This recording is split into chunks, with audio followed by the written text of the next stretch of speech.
I love this project.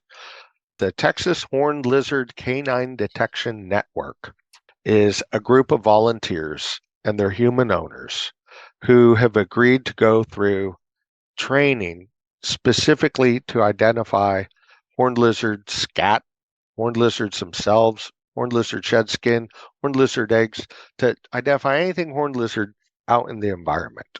And we're very fortunate that several years ago, after an article about our project ran in the Texas Parks and Wildlife magazine, an individual reached out to us named Paul Bunker, who is a professional conservation dog trainer.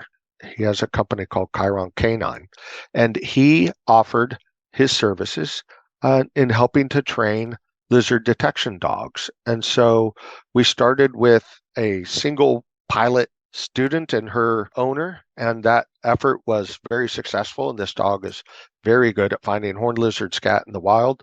And since then we've graduated our second class, I think a total of 7 volunteers and their human companions. So the idea behind that is that, yes, dogs are extremely low tech, but we all know that they have incredible sense of smell, and a dog that has kind of the right attitude and personality for it can be trained from 0 to deployable in 45 days.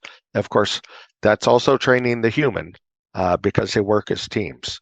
But to me, this is really rewarding because part of our commitment from the beginning is that if there are humans that want to participate in this, but their dogs don't meet the criteria or they don't have a dog, we will source a dog from a shelter. If they promise to provide a forever home for that dog, we'll train them both up. And so I just love the idea of saving dogs to help save horned lizards. It's actually a really simple process. It just requires diligence on the part of the owner to work with their dog regularly and to be consistent. But it starts with training them on a target, some toy that they like, and eliciting when they find it that they will sit or they will point or whatever their cue is that's comfortable for that dog and that trainer. And they're rewarded when they do that. Then you switch to maybe smaller chunks of that target object because the dog can still smell it and continue playing the game and further abroad. And it moves on from there until eventually you're using scent samples or scat from zoo lizards for the dog to detect. And so it's really taking a very natural, comfortable behavior for the dog that works well working with humans and just shifting the focus of it from some rubber object to this other very distinctive smell. It's amazing. The dogs have a role in 3 parts of this project. Dogs are helpful in identifying horned lizards and finding horned lizards that we may want to bring into the breeding colony. Also, one of the criteria that we have for a release site is that there are no horned lizards present.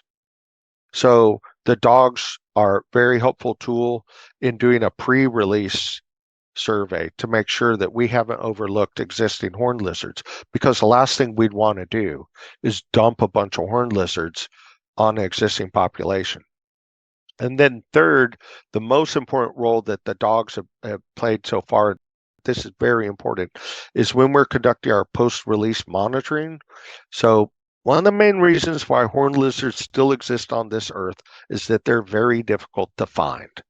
That Crypsis has served them well, and we're not very good at finding horned lizards, even experts.